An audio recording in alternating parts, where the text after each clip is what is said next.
Maybe you could take us through how the new Wraith inspired by fashion came to life. You know, I think this is the second in your series. It is. So we've had two inspired by collections. We launched previously this year the Wraith inspired by film. So version 2 is Wraith inspired by fashion. So it's perfect that we launched that here in New York City. Obviously kind of the hub of, you know, not just US fashion, but really can be a global hub of fashion too.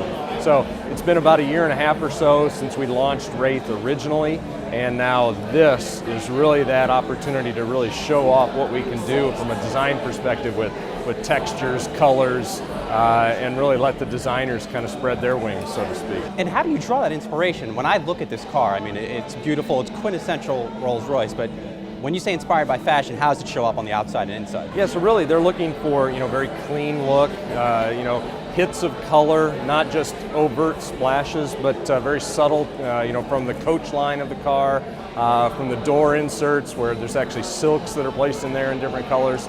And then the exterior color, kind of a two-tone white, along with a white and black interior, gives it a very clean, modern look of fashion, but again, with just those hits of color in there. Well, we come from the geeky world of finance, and every day we're talking about an Apple, a Tesla, how these companies are transforming cars in many respects. When I look at the technology, this car is now your home on wheels? Yeah, you know, if you want to look at it that way, you know, it has all the connectivity that you would expect in every device that you carry. So when you're going down the road, you have that as well. But really, Wraith, as well as all Rolls-Royces, are all about the design and the individuality of luxury. And that's what you see here is there's not going to be hundreds of these, you know, driving down the street. You know, we like to say that we don't want to see a Rolls-Royce on every street corner. You won't see this on every street corner as well. So I'm sure, I wish it was in my driveway. And if, North America more broadly, you know, we're seeing surging stock prices. You know, the economy is getting better. How are sales looking in the Americas? Have you seen things pick up over the past couple months? And really over the past couple of years. You know, really in 2014 we were up 30% over the year before. We don't break out individual volume by market, but we can say we were up 30%, and that outpaced our global rate of growth of 12%.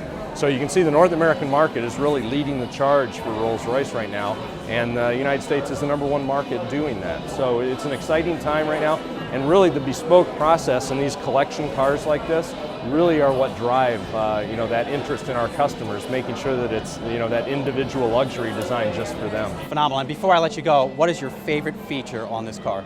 You know, I'm all about a clean, crisp interior with subtle piping and stitching. So whenever you see me build my cars, that's what I look for, and that's what I really like in this too. When you sit in those seats and you just have the little hits of color and the stitching and the piping in those seats, that's my favorite piece. Well, hopefully I can sit in one before we get out of here. We can do that for you. Great. Well, thank you so much for joining us. I really appreciate it.